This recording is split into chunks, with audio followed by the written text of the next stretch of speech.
today we're going to start talking about the American dream. So, this may be a concept that you have heard about before or even thought about. So, I want us to start off with a little bell ringer. So, I'm going to give you about 5 minutes as you're coming into class. And what you're going to do is you're going to answer kind of journal style in a minimum of 3 to 5 sentences. And I want you to think about what, I have a typo, I'm sorry, what you believe to be the American dream. So when you're thinking about your definition, think about what success looks like to you, to your family, to your friends. Think about what accomplishments in life would make you look back and say, wow, I really accomplished the American dream, okay? So 3 to 5 sentences. I'm going to give you about 5 minutes to do this, no pressure, and then we'll move on when you're done. Okay, so what we're going to do, because I want you to kind of have a little conversation getting started. So we're going to do what is called a round robin. We've done it before, so you've had practice.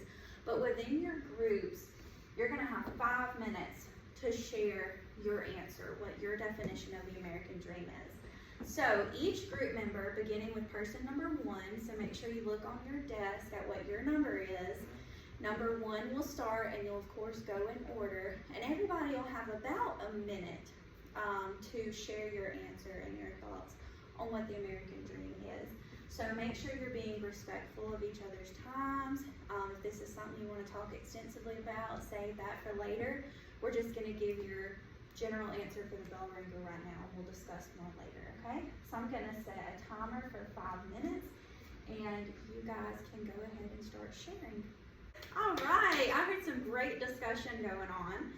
So, does anybody want to volunteer to give their answer? Sylvia, do you want to share? How would you define the American dream? What did you tell your group?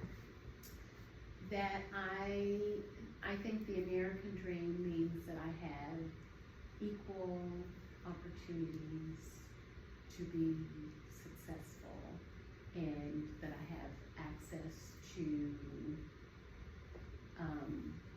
housing and a job, and that I have leisure time, and that I have access to education. Okay, that's a great answer. I can tell you definitely thought about it. Okay, so I'm glad that Sylvia brought that up, because that is something that we're going to talk about as we discuss kind of what the American dream is. So, we're going to do something kind of fun to get your bones moving. We're going to do what is called a gallery walk. So, if you will look around the room, you will see that we have several images taped up on the walls, okay? And I'll kind of give you a preview of what they are now. So, some of these are what we call political cartoons. So, they are created with a message, okay?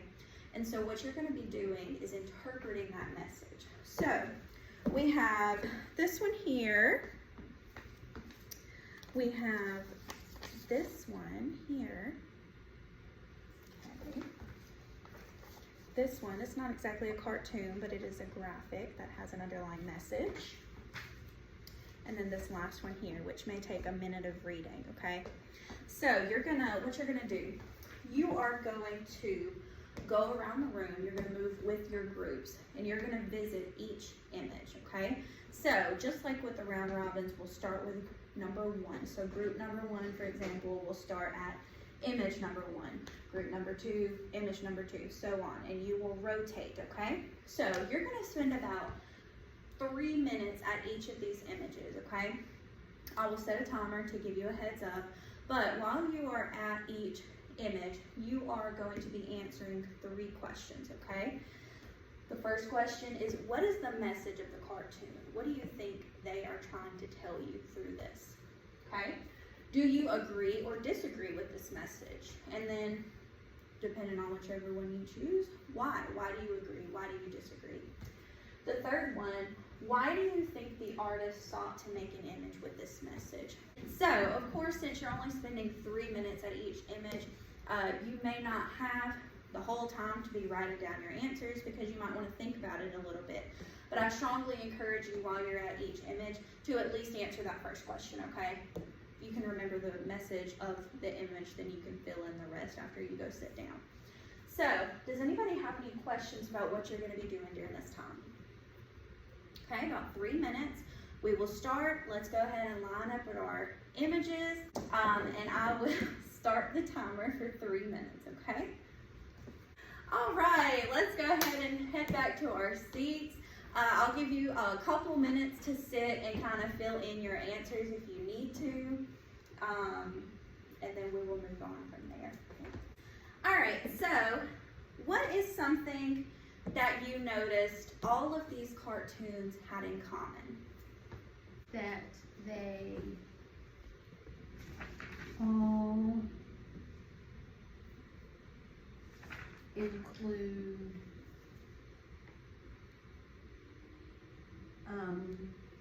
people in business attire. Okay, people in business attire. So that may be the American dream may be portrayed as being successful in business. Okay, so the American dream may be portrayed as being successful in business. Okay, so also you probably noticed that they all are kind of making reference to the American dream, for example. So if we were to look at, let's say, this first one, okay? So we have a guy stepping over a bunch of other people. And at the bottom it says, like it or not, success often means stepping over others, okay? What did you guys interpret as the message of this cartoon? That it's competitive. Okay, the American dream is competitive, success is competitive, right? And sometimes people take that to the next level, right? And that your success means someone else's failure. Okay, your success means someone else's failure, okay? So, all of these are kind of in reference to the American dream, whether it be in a positive light or a negative light. So that's kind of going to be the theme of our lesson this week. We're going to be looking at the American dream, in particular, what could be the downside or the flaws of the concept of the American dream, okay? So just as a refresher, even though we talk about this literally all the time, just as a refresher, the definition of a theme is a universal idea, lesson, or message explored through a work of literature, or in this case, through art, okay? So we're looking for that underlying message, okay? And Sylvia gave some great examples of what a theme of these images could be. So we're gonna kind of delve into that more throughout the week. So we're gonna start off by talking about success. So I want you to tell me first, before you read the board, Lisa, how would you define success? Just your own thoughts. What do you think is success? Doing something that makes me happy.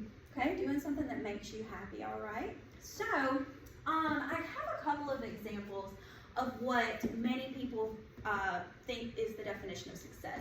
So first, people most often define success as the attainment of a high income, a prestigious job, economic security, okay? So being wealthy, being well off.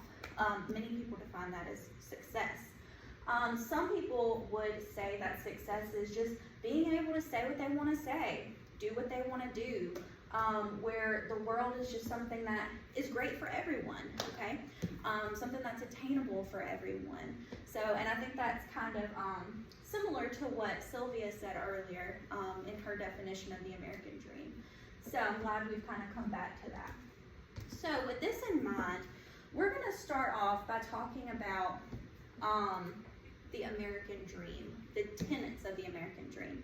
So we'll talk about this in a second, but a lot of our analysis is going to be based on this chapter in a book called What is the American Dream? So we'll be referencing this author, Hochschild, Jennifer Hochschild, a lot. And that is kind of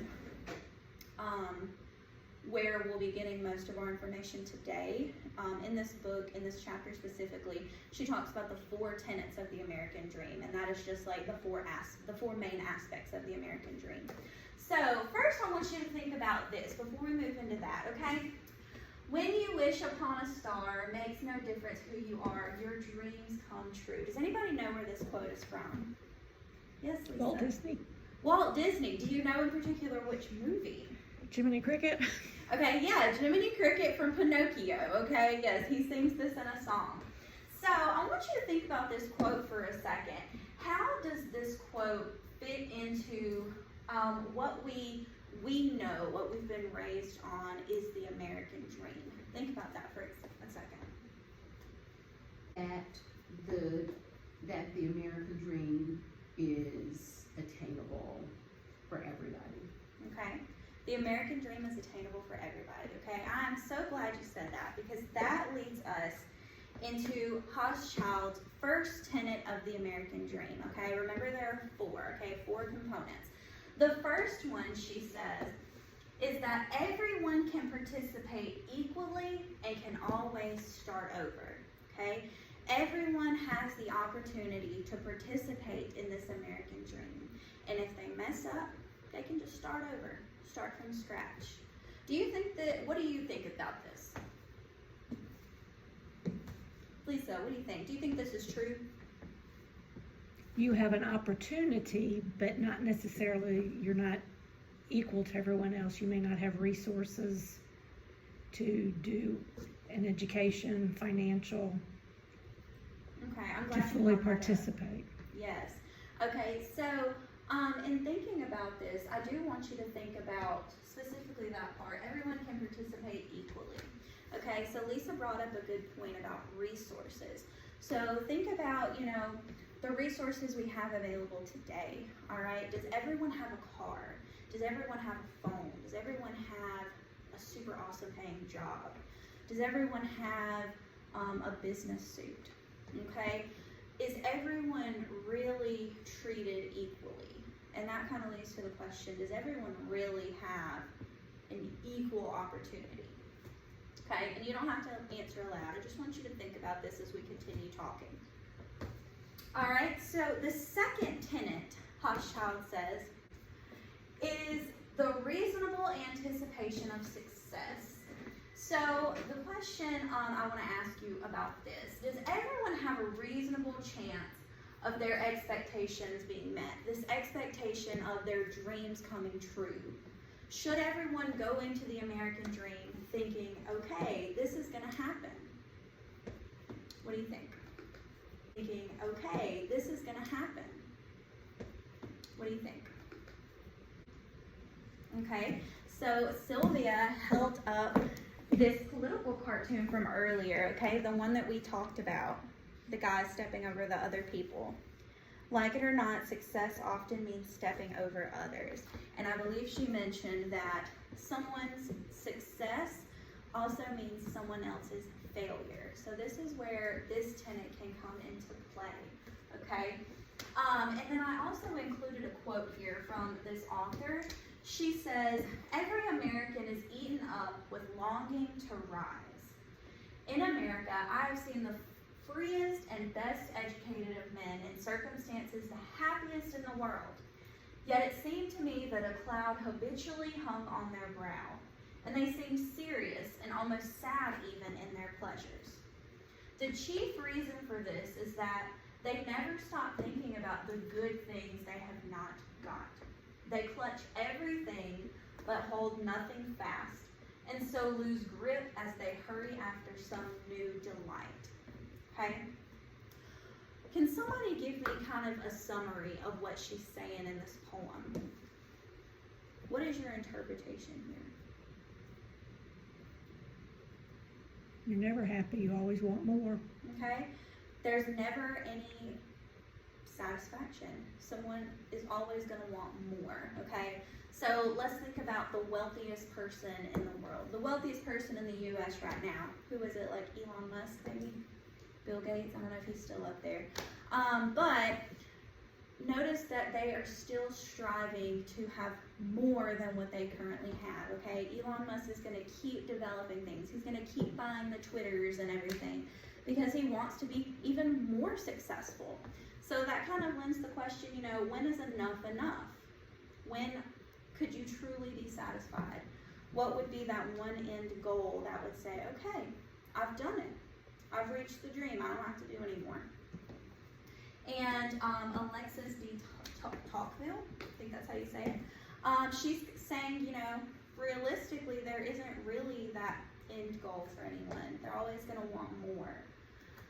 So, going back to the tenant, is there really ever that chance of the expectation of the American dream being met?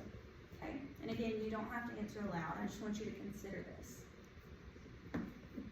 All right, so our third tenet, and we're kind of breezing through because we're going to delve more deeply into these throughout the rest of the week, okay? So the third tenet, Hochschild says, is success results from actions and traits under one's own control. So what she means by this, I kind of broke it down here. If one can claim responsibility for success, then they must also claim responsibility for their failure. All right, so people believe that you are in control of your own destiny. You are in control of your own actions. But, you know, if something goes bad in your life, let's say you're doing great, you have a pretty well-paying job, you have a nice house, but then you surprisingly get laid off from your job. And you go bankrupt. Your house gets foreclosed. You cannot find another job. Is that under your own control? Is that because you messed up? Typically not, you know. It wasn't your fault you got laid off from your job, hopefully. So, you know, just think about the flaw that is kind of portrayed in this tenet, especially related to failure. You know, is it always your fault? So, you know, can you always claim your accomplishments because of your own doing? Think about luck. Do you think people ever just get lucky when they have accomplishments and are successful? Something to consider. Americans who do everything they can and still fail may come to understand that effort and talent alone do not guarantee success. So I want you to think about if you know anyone in your life who has worked hard their entire life, a grandparent maybe, an aunt or an uncle, someone who is significantly older than you, been alive a long time. They've worked their butts off their entire life. They may or may not be wealthy. I think about my grandfather, for example. He worked to the bone every day of his life. And still, the day he died, he, you know, lived in kind of a shack. He had to have government assistance. So, you know, working hard does not always equal success. And then the fourth and final tenet. If success implies failure, failure implies sin. So, what this means is often people will equate people who are in bad situations to their virtues. So let's say there is a homeless person out on the street. Have you ever heard someone say, well, they probably put themselves in that situation? Or it's probably because they didn't live their life right. They probably did something wrong to put them in that situation. This is what it is talking about, okay?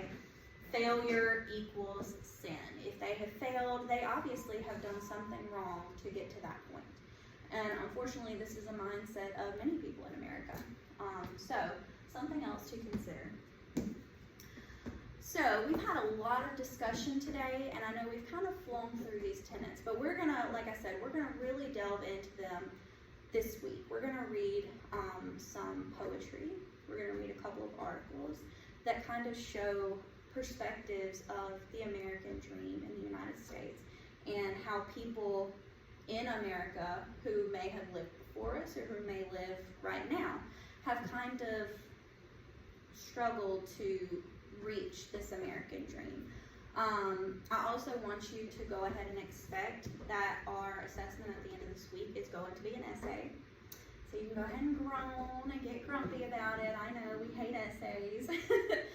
But essentially, you are going to be redefining what you believe is the American dream. So your definition may change, it may not.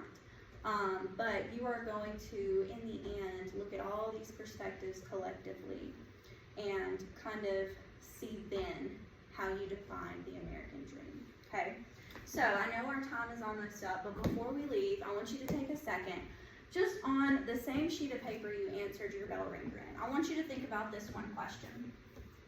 Which, if any of the 4 tenets we talked about today, fits within your original definition of the American dream? So look back, this is why I'm having you write it on the same paper as your bell ringer. Look back at that definition you wrote at the beginning of class. Did any of these 4 tenets, and you can look back at your notes as you were writing these down, look back at your notes and see if any of those 4 tenets kind of go with what you have written. Does your American dream definition hold true to these tenets, or do you have something different? Okay. I'm sure the bell is going to ring by the time you get finished with this, so you can just hand it to me on your way out.